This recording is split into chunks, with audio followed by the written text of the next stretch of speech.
नमस्कार. विदर्भ न्यूज आणि VCN न्यूजच्या या आगळ्या वेगळ्या कार्यक्रमामध्ये आपलं स्वागत आहे, ज्याचं नाव आहे निवडणूक रणसंग्राम 2019.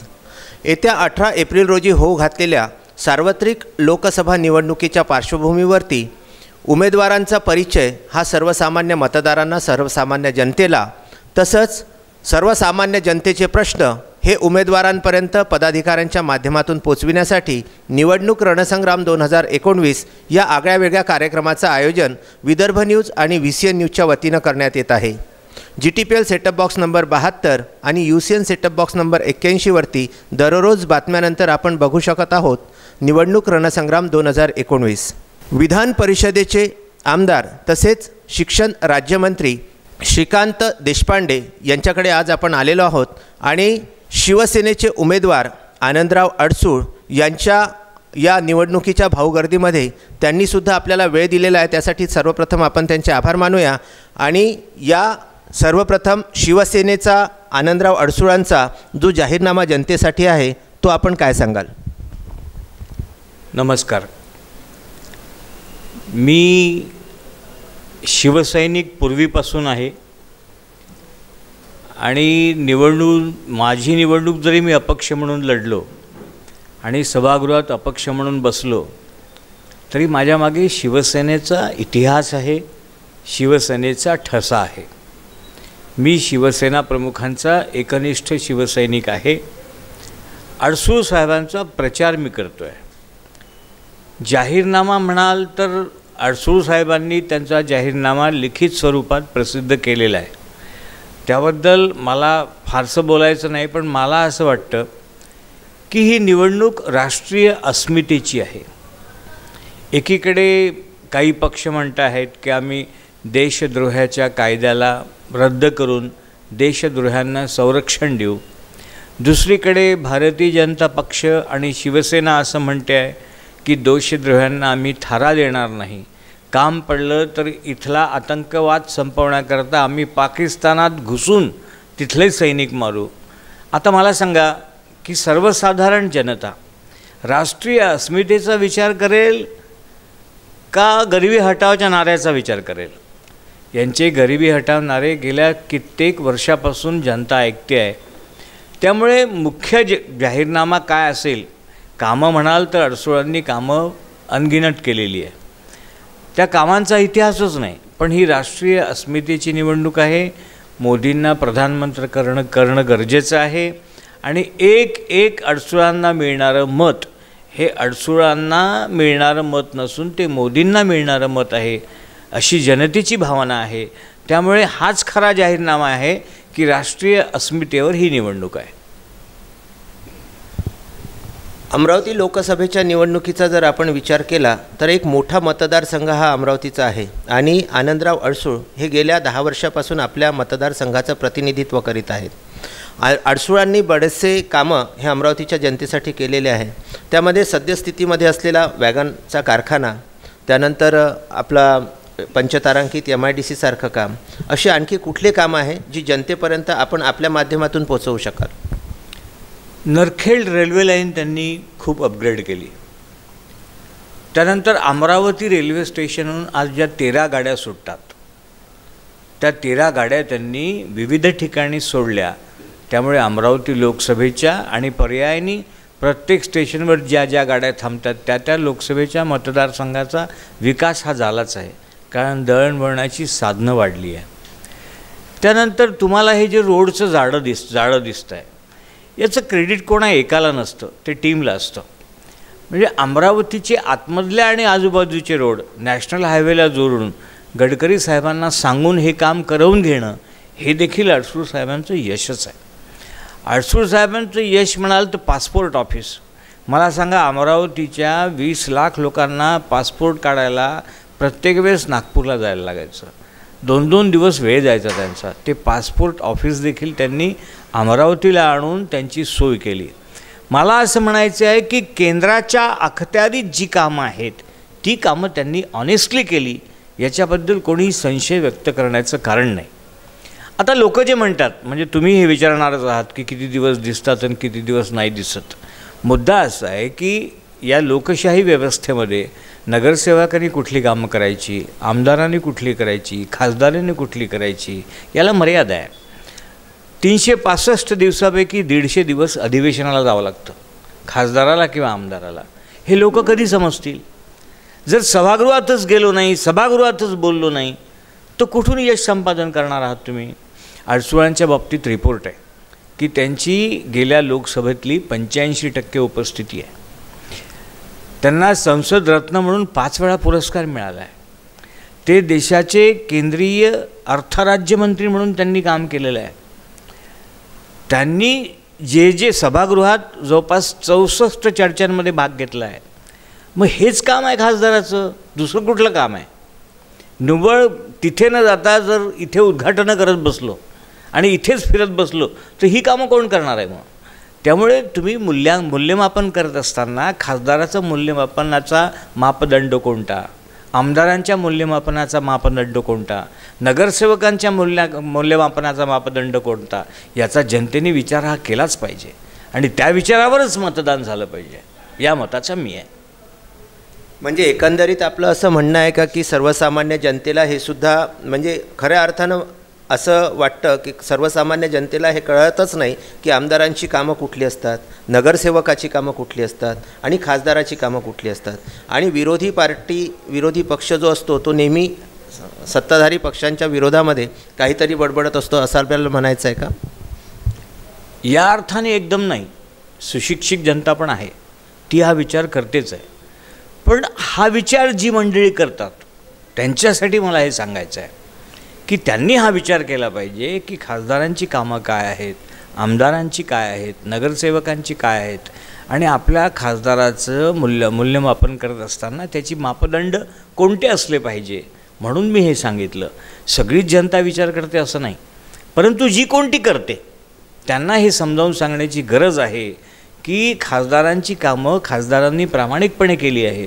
त्यामुळे त्यांना यावेळेस मोदींचे हात बळकट करण्याकरता आणि राष्ट्रीय अस्मितेकरता, आता पहा, भारत जगात 3ऱ्या क्रमांकावर आहे.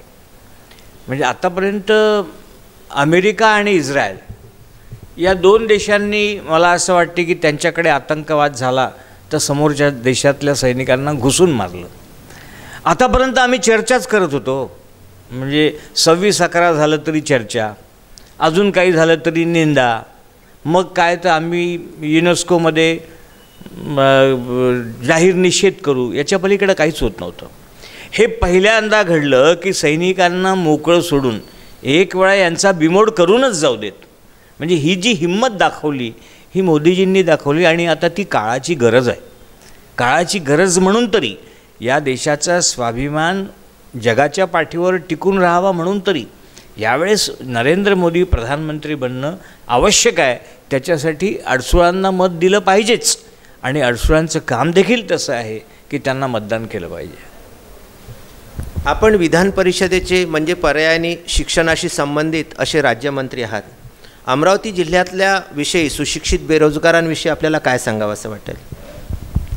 मी शिक्षकांचा प्रतिनिधी आहे, शिक्षण क्षेत्राचा प्रतिनिधी आहे. शिक्षण विषयक जे काही प्रश्न असतात ते सभागृहात मांडण्याचं काम मी करतो. बेरोजगारी हा त्याच्यातला एक भाग असू शकतो, पण तो माझा विषय नाही, मुख्य विषय नाही, तो एक भाग आहे. अमरावती जिल्ह्यात बेरोजगारी जी असेल त्याच्यासाठी मोठे उद्योग आणून ती बेरोजगारी संपवणं हाच त्याच्यावर एक उपाय आहे. दुसरा नुसत्या गप्पा मारून काही उपयोग नाही आहे. मग आता काही दिवसात आजच मुख्यमंत्री बोलले की नांदगाव पेठमध्ये असे काही उद्योग येत आहेत की अमरावती जिल्ह्यातल्या जवळपास 50,000 लोकांना आता पुढे भविष्यात रोजगार मिळेल. बेरोजगारी हा केवळ अमरावतीचा विषय नाही, बेरोजगारी हा संपूर्ण भारताचा विषय आहे, आणि त्याच्यासाठी काहीतरी एक यंत्रणा, एक कार्यक्रम जरुरी आहे. तो केंद्र सरकार करेल. सगळी भूमिका केंद्राची तीच आहे की बेरोजगारांना आम्ही न्याय देऊ, नोकऱ्या नव्याने काढू वगैरे वगैरे वगैरे.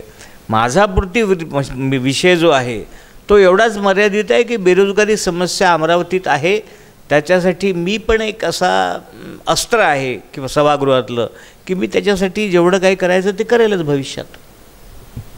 पंचतारांकित MIDC आपल्या अमरावतीला आली आणि अमरावती जिल्ह्याचा चेहरामोहरा कदाचित येत्या काही कारखान्यांमुळे हा बदलणार आहे. परंतु तुलनात्मकदृष्ट्या जर आपण आज बघितलं, अमरावतीला जो इंडस्ट्रीयल क्लस्टर पाहिजे होता तो अजूनपर्यंत मिळाला नव्हता. यामध्ये मुख्यत्वे करून पंचतारांकित MIDCमध्ये जे उद्योग आलेले आहेत ते कापडाशी, टेक्स्टाईलशी संबंधित आहे. आणि आपल्या इथून निघणारा जो वर्ग आहे, इंजिनियर आहे, हा जास्त प्रमाणामध्ये आहे. आपल्या अमरावती जिल्ह्याचा जर आपण विचार केला तर भरपूर साधारणतः 7 ते 10 हजार इंजिनियर हे दरवर्षी आपल्या अमरावती जिल्ह्यातनं बाहेर पडत असतात आणि त्यांना उद्योगासाठी काम करण्यासाठी बाहेरगावी जावं लागतं. मुंबई, चेन्नई, बेंगलोर अशा ठिकाणी जाऊन त्यांना काम करावं लागतात. तर याच्यासाठी आपल्या काय योजना असतील? म्हणजे आपल्या योजना म्हणजे आपल्या सरकारच्या काय? बघा, आपण केव्हाही थोडासा पॉझिटिव्ह विचार करावा असं माझं मत आहे. आपण प्रत्येक वेळेस निगेटिव्हच पाहतो. 15 वर्ष ही पंचतारांकित MIDC नुसती भकास पडली होती, काहीच नव्हतं 15 वर्षात. म्हणजे मला असं वाटतं 1996ला वगैरे काहीतरी उद्घाटन झालं असेल, 96-97ला त्या MIDCचं, आणि तब्बल 2010पर्यंत तिथं काहीच नव्हतं. म्हणजे 14-15 वर्ष ती MIDC भकास पडली होती. आता स्थिती अशी आहे की तिथे उद्योग आले, आता जागा नाही आहे.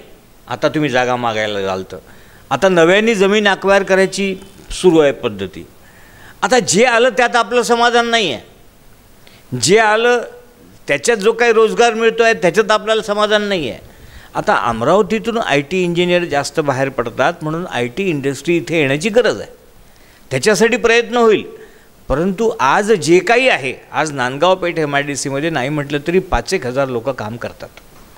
हा रोजगार नाही, हा मिळालेला नाही. मग 15 वर्षातली ही प्रगती नाही. हे सरकार आल्यानंतर जे काही उद्योग आले त्याच्यामुळे जी काही बेरोजगारी हटली तो विकास का समजला जात नाही? केवळ IT आलं नाही म्हणून आम्ही अयशस्वी ठरलो हे बरोबरच नाही आहे. IT येईल तेव्हा येईल. किंवा अमरावतीच्या बेरोजगार IT तरुणात धमक आहे की तो पुण्याला किंवा जगाच्या कुठल्याही पाठीवर जाऊन यशस्वी होईल असा इतिहासही आहे. पण इथे पण IT सेक्टरमध्ये काही आणण्यासाठी प्रयत्न होत असेल तर भविष्यात जरूर करू.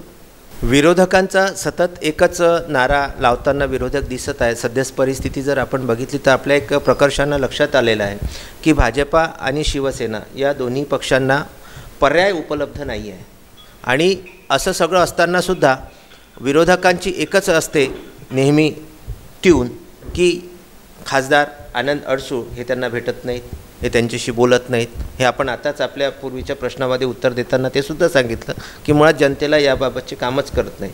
मग आज अशी परिस्थिती, एकहाती परिस्थिती सध्या या राजकारणामध्ये आपल्याला दिसते आहे का की शिवसेना भाजपा युती ही प्रगल्भ मतांनीच विजयी होणार आहे? बघा, लोकशाही आहे. म्हणजे अजूनही 1950 नंतर आता 70 वर्ष होत आली, अजूनही आमचे चिन्ह संपत नाही आहे. म्हणजे चिन्हही आहे, फोटोही आहे आणि नंतर बटन आहे. याचा अर्थ असा की या लोकशाहीमध्ये अजूनही जनता सुशिक्षित नाही असं सरकारचं मत आहे, किंबहुना यंत्रणेचं मत आहे. त्याच्यामुळे लोकांवर सारखा भडीमार प्रचाराचा जो आहे तो होतो. वास्तविक पाहता ते करायची गरज आहे असं मला वाटत नाही. मी तुम्हाला एक उदाहरण सांगतो की इंग्लंडमध्ये जेव्हा निवडणुका होतात तेव्हा तिथे 2च पक्ष आहे. तिसरा किरकोळ, चौथा असेल तर असेल. पण तुम्हाला ब्रिटनमधले एक्झिट पोलचे अंदाज हे 90 ते 99% बरोबर आढळतात. कारण तिथले लोक स्पष्ट सांगतात की हो, आम्ही हुजूर पक्षाचे आहे, तुम्हाला मतदान करू. दुसरा म्हणतो नाही, आम्ही मजूर पक्षाचे आहे, तुम्हाला मतदान करणार नाही. पण या देशात अशिक्षित मतदार असून देखील लोकशाही इतकी जबरदस्त प्रगल्भ झाली आहे की कुठलाही उमेदवार लोकांकडे गेला तरी लोक म्हणतात, भाऊसाहेब तुम्हीच आले आणि तुम्हालाच आमचं मतदान आहे. त्याच्यामुळे ज्याला कमी मतं मिळणारे असतात त्याला जरी बस म्हटलं तरी तो बसत नाही. तो म्हणतो मी जेवढ्या लोकांना भेटलो त्यांनी होच तर म्हटलं मला. म्हणजे इतके लोक भारताचे हुशार आहे की ते त्यांच्या मताचा थांगपत्ता शेवटपर्यंत कुठल्याच उमेदवाराला लागू देत नाही.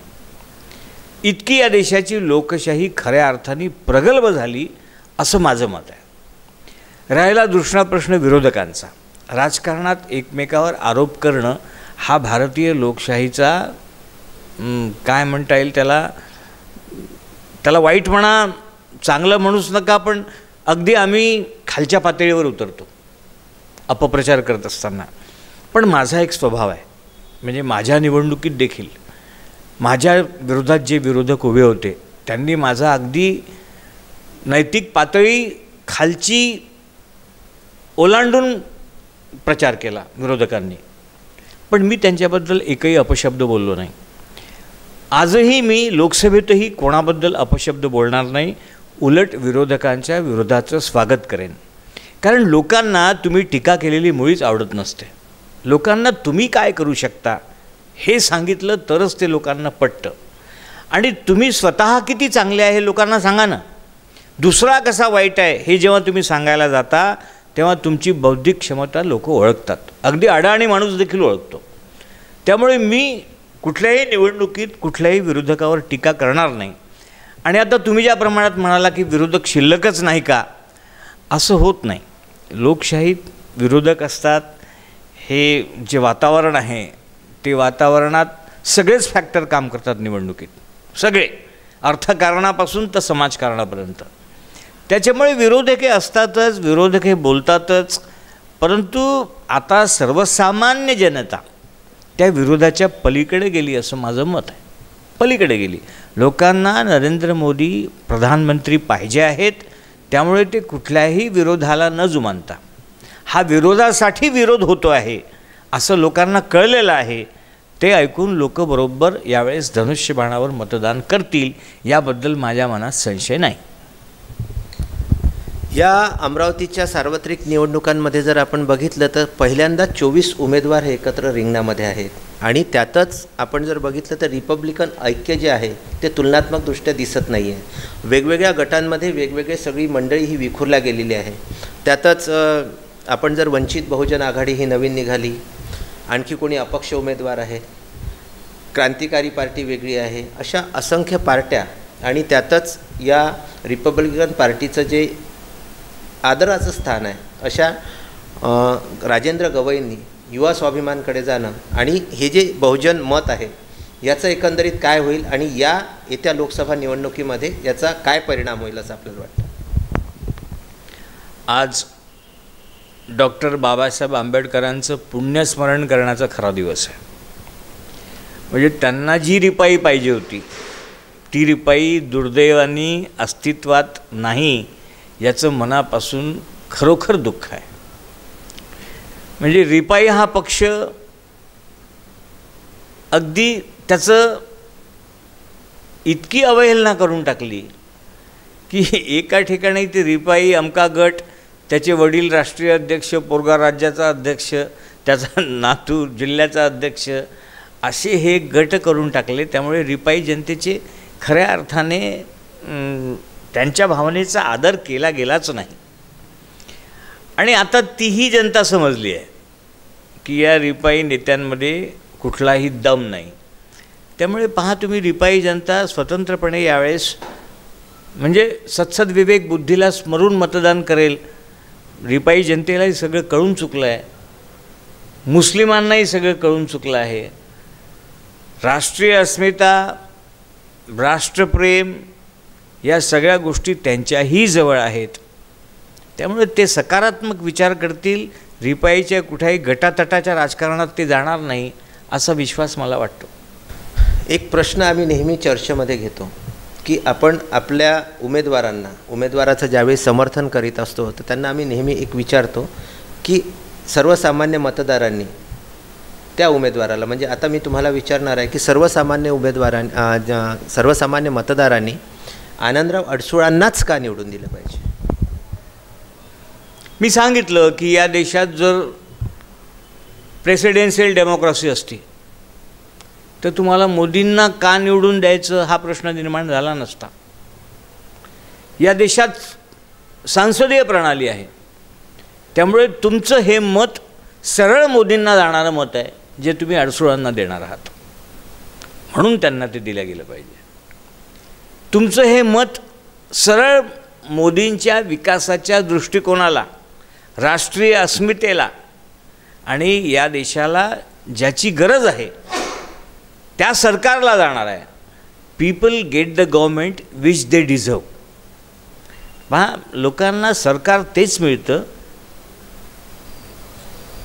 ज्या लोकांची जी लायकी असते, अशी इंग्रजीमध्ये म्हण आहे. मग आपण सतसत विवेक बुद्धीने मतदान जर केलं, मी नेहमी सांगतो की मतदान आणि कन्यादान या दोन सारख्या गोष्टी. आपण कन्यादान करताना कसं पाहतो की त्या पोरीला, आपली पोरगी जर द्यायची असेल तर त्या पोराला भाऊ किती, बहीण किती, घर किती, शेती किती, माझी पोरगी सुखी राहील की नाही राहील. मग हे मतदान देखील तितकंच श्रेष्ठ आहे. म्हणूनच डॉक्टर बाबासाहेब आंबेडकरांनी मतदान हे नाव दिलं. दान, दान हे सत्पात्री असावं, ते कुपात्री असू नये. दान करत असताना माणसाचा दृष्टिकोनही उदार पाहिजे. तुम्ही उपकार नाही करत आहे, तुम्ही मतदान देता म्हणजे उपकार करत नाही. कुठलाही मोबदला घेऊन दान दिलं जात नाही. दान हे विशाल अंतःकरणाने, विशाल दृष्टिकोनातून आणि उदारवादी मतश्रेणीतून, मतातून दिलं जातं. त्यामुळे हे मतदान पवित्र आहे. लोकांनी देखील मतदान करत असताना डॉक्टर बाबासाहेब आंबेडकरांनी दातृत्व म्हणून तुम्हाला जे दिलेलं आहे ते दातृत्व तुम्ही योग्य प्रकारे कर्तव्यबुद्धीला स्मरून निभावलं पाहिजे, या मताचा मी आहे. पूर्वीच्या निवडणुकांमध्ये एक गोष्ट EVM मशीनवरती नव्हती, ती म्हणजे नोटाचं जे ओट आहे ते नव्हतं. तर या नोटाच्या ओटांचा आपल्या सद्यस्थितीतल्या राजकारणावर कितीपत प्रभाव असेल आपल्याला? आतापर्यंत ज्या सगळ्या नोटा जेव्हापासून सुरू झालं, आणि मला वाटते मागच्या निवडणुकीपासूनच सुरू झालं नोटा, मागच्या वेळी होतं, हां, नोट तेव्हापासूनच सुरू झालं. 2014. पर्सेंटेज खूप कमी आहे.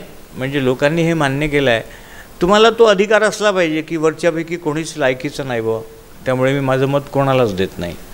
हा तुमचा अधिकार आहे. म्हणजे वास्तविक पाहता लोकशाहीने तुम्हाला दिलेलं एक शस्त्र आहे ते, की हा पाहिजे, तो पाहिजे, तो पाहिजे, का कोणीच नको. चांगलं आहे ना ते, लोकांना कळले पाहिजे. अशा विचारसरणीचे काही लोक असतील की नाही, ज्यांना मोदीही नको आहे, राहुल गांधीही नको आहे, अजून कोणी उद्धवजी पण नको आहेत, किंवा अजून राज ठाकरेजी पण नको आहेत, देवेंद्रजी पण नको आहेत, त्यांनी नोटा द्यावं, तो त्यांचा अधिकार आहे. पण अशी मंडळी फारशी नाही आहे जी परिणामकारक असतात. आपल्याकडे काय पद्धत आहे? आपल्याकडे पद्धत आहे आमचा मतदानावर बहिष्कार, म्हणजे उगाच भेवाडून द्यायचं लोकांना, उमेदवारांना त्यांच्या स्पर्धा निर्माण करून द्यायची. त्यांनी सरळ सरळ नोटा वापरावा ना, बहिष्कार कशासाठी? मागे जे म्हटलं होतं ना की जे मतदान करणार नाही त्यांना 250 रुपये दंड, असं खरंच करायला पाहिजे होत असेल तर. तेव्हा आपली मतदान करण्याची, कर्तव्याची भावना किमान आर्थिक भीतीपोटी जागृत होईल, किमान. तर नोटामुळे काही फारसा फरक पडतो असं नाही, फार कमी पर्सेंटेज असतं. पण त्याही लोकांना तो अधिकार असला पाहिजे हे सांगायचा की वरच्यापैकी मला कोणीच पाहिजे नाही, हे एका दृष्टीने चांगलं आहे. आपण एक अभ्यासू व्यक्तिमत्व आहात आणि आपला अभ्याससुद्धा दांडगा आहे. या अनुषंगाने एक प्रश्न मला असा विचारायचा आहे की दरवर्षीच्या तुलनेमध्ये मतदारांची संख्या हळूहळू कमी होताना आपल्याला दिसते, आणि येत्या ज्या 11 एप्रिलला मतदान झालं, निवडणुका पार पडल्या, त्यामध्ये साधारणतः 50 ते 60% वरती कुठे मतदान झालेलं नाही. याबाबत आपण काय सांगा? म्हणूनच मी आत्ता बोललो की मतदान 100% व्हावं, यासाठी आत्ता मधात जे वृत्तपत्रात मी वाचलं होतं की जे करणार नाही त्यांच्याकडून 250 रुपयाचा दंड वसूल करू परस्पर. किमान त्या भीतीपोटी तरी लोक मतदानाला गेले असते. आम्ही काय आहे, साधारणतः सुशिक्षित मतदार हा थोडासा माझ्या एका मताने काय होते असा विचार करून उन्हातानात बाहेर निघायचं टाळतो. थोडासा मतदानाकरता उन्हाळा टाळता येत असेल तर लोक मोठ्या प्रमाणात बाहेर निघतील असं मला वाटतं. पण मतदानासारखं पवित्र काम हे करण्यासाठी लोकांनी उन्हाळा, हिवाळा, पावसाळा देखील पाहू नये. त्यामुळे या देशात मतदान कंपल्सरी करण्यासाठी जर कोणता कायदा येऊ शकत असेल तर तो केला पाहिजे. भलाही तुम्ही नोटा द्या, अजून दुसरं काही द्या, पण मतदान केलं पाहिजे. पहा, म्हणजे अमेरिकेत 80%च्या वरती मतदान होतं. म्हणजे मला वाटते 89 वगैरे झालं होतं मागच्या वेळेस. मग आपल्याच देशात इतकं कमी का? एक तर जागृती हा काही उपाय आहे असं मला वाटत नाही, कारण जागृती खूप झाली आहे. दिवसरात्र म्हणजे टेम्पो फिरत राहतात, पवित्र काम आहे ते करा सांगत राहतात, पण लोकांवर परिणामच होत नाही काही मतदान करण्याचा. मग तो होण्याच्या दृष्टीने थोडासा आर्थिक सक्तीचा, दंडाचा उपाययोजना, तसा एखादा कायदा जर केंद्राने केला भविष्यात तर तो फायद्याचा आहे. तोही लोकांच्या तोट्याचा नाही आहे. त्याच्यातही काही प्रत्येकाकडून दंड वसूल केला पाहिजे असं नाही, तर एखाद्याचं कारण जर खरोखर संयुक्तिक वाटत असेल तर त्याला त्या दंडातून सूटही दिली पाहिजे. परंतु एरवी कारण संयुक्तिक नसताना केवळ आळस येतो म्हणून मी मतदानाला जात नाही, केवळ मला बाहेरगावी एखादं काम आहे ते टाळता येण्यासारखं आहे पण मी ते टाळत नाही, अशा कारणाने जर मतदान होत नसेल तर अशा ठिकाणी तुम्ही थोडा दंडाचा, कायद्याचा वापर केला पाहिजे. काही दिवस तरी किमान केला पाहिजे, जेणेकरून या देशातील नागरिकांना सवय लागावी की हे पवित्र कार्य करणं हे माझं पहिलं कर्तव्य आहे या देशाचा नागरिक म्हणून, बाकी सगळं नंतर. शिक्षणासाठी म्हणा किंवा नोकरीच्या, कामधंद्याच्या, उद्योगासाठी बाहेरगावी गेलेली जी मंडळी असतात ती केवळ मतदानासाठी 1000 रुपये 2000 रुपये खर्च करून परत आपल्या गावी पोचू शकत नाही. आपण आज जर मेळघाटातलं मतदान बघितलं तर मेळघाटामध्ये हा प्रगल्भाने जाणवणारा प्रश्न आहे की सपोज जर आपले 60,000 70,000 मतदार त्या ठिकाणी असतील तर त्यातले किमान उद्योगासाठी बाहेरगावी दरवर्षी उन्हाळ्यामध्ये बाहेर निघतात ही संख्या 35,000च्या घरामध्ये आहे.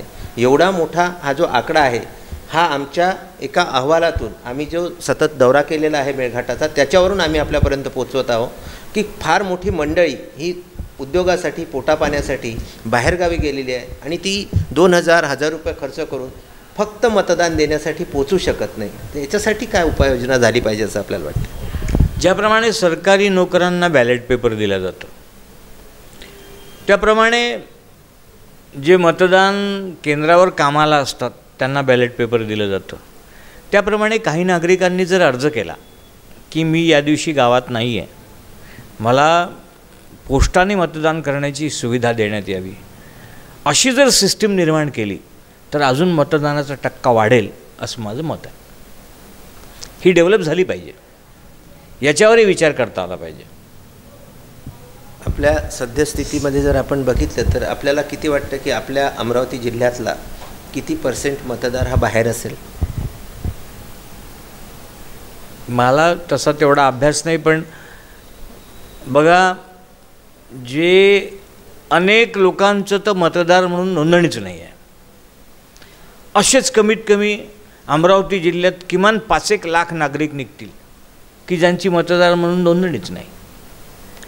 ज्यांची नोंदणी आहे आणि जे बाहेर आहे असे पण किमान 30% नागरिक असतील, 30% तर असतीलच. मग उरले 80-70. या 70मधलं जवळपास 70% मतदान होतं. 70मधलं म्हणजे याच्यातही 10% लोक आळसाने जात नाही, म्हणून हे तुम्हाला प्रमाण दिसतं ते एकूण मतदाराच्या तुलनेत 60% झालेलं. यावेळेस 65-70 अमरावतीत व्हायला पाहिजे.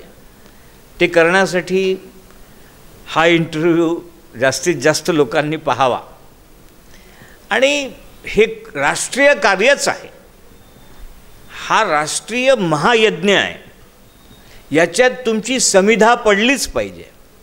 हे पवित्र कार्य आहे. या अग्निकुंडामध्ये तुमचं मत असणं हे खूप गरजेचं आहे राष्ट्राच्या दृष्टीने. हे जनतेपर्यंत पोहोचलं पाहिजे आणि जनतेने उन्हाची तानाची पर्वा न करता आपलं मत नोंदवण्याकरता मतदान केंद्रापर्यंत पोहोचावं अशी तुमच्या माध्यमातून मी तमाम जनतेला विनंती करतो. येत्या 18 एप्रिल रोजी होऊ घातलेल्या अमरावती सार्वत्रिक लोकसभा निवडणुकीसाठी हा जो लोकशाहीचा उत्सव संपूर्ण भारतवर्षामध्ये सुरू केलेला आहे आणि मतदान करणं किती गरजेचं आहे हे अभ्यासू व्यक्तिमत्व असलेल्या श्रीकांत देशपांडे यांनी आपल्याला आणि सर्वसामान्य मतदारांना पटवूनसुद्धा दिलेलं आहे. संपूर्ण जगाच्या तुलनेमध्ये भारतातली लोकशाही ही संपूर्ण जगामध्ये प्रसिद्ध आहे आणि मतदान हा राष्ट्रीय उत्सव म्हणून आपल्याला सर्वांना पार पाडायचा आहे. त्यासाठी मतदान करणं गरजेचं आहे हे सुद्धा श्रीकांत देशपांडे यांनी आपल्याला सांगितलेलं आहे. येत्या 18 एप्रिल रोजी होऊ घातलेल्या या लोकसभा निवडणुकीसाठी शिवसेना भाजपा या युतीचे उमेदवार आनंदराव अडसूळ यांचंसुद्धा भाग्य EVM मशीनमध्ये बंद होणार आहे. त्यासाठी आपण आपले लाडके नेते श्रीकांतजी देशपांडे यांना शुभेच्छा देऊया आणि या निवडणुकीच्या भाऊगर्दीमध्ये ऐन गर्दीमध्ये त्यांनी आपल्याला जो अतुलनीय वेळ दिला त्यासाठी आपण त्यांचे आभार मानूया. आणि GTPL setup box number 72 UCN setup box number 81वरती निवडणूक रणसंग्राम 2019 हा कार्यक्रम बातम्यानंतर बघायला विसरू नका. सोबतच VCN न्यूज आणि विदर्भ न्यूज हे ॲप आपण मोबाईलवरती सुद्धा डाउनलोड करू शकता आणि यूट्यूबच्या माध्यमातून आमचं चॅनल हे सर्वत्र जगभरामध्ये दिसतं आहे. आपण कुठेही असाल तरी आपली अमरावती आपला विदर्भ आपल्याला बघायला मिळतो आहे. विदर्भातलं राजकारण आम्ही आपल्यापर्यंत पोहोचविण्याचा यूट्यूबच्या माध्यमाने सुद्धा प्रयत्न करतो आहे. 24 तास विदर्भ न्यूज आणि VCN न्यूज हे यूट्यूबवरती सुद्धा लाईव्ह चॅनल आहे. जे आपण टी व्हीवर पाहता ते अगदी आपल्या मोबाईलवरती कुठेही आणि केव्हाही बघू शकता. आपण आम्हाला जो सर वेळ दिलात त्यासाठी आम्ही VCNच्या वतीनं आपला हार्दिक आभार मानतो. धन्यवाद. धन्यवाद.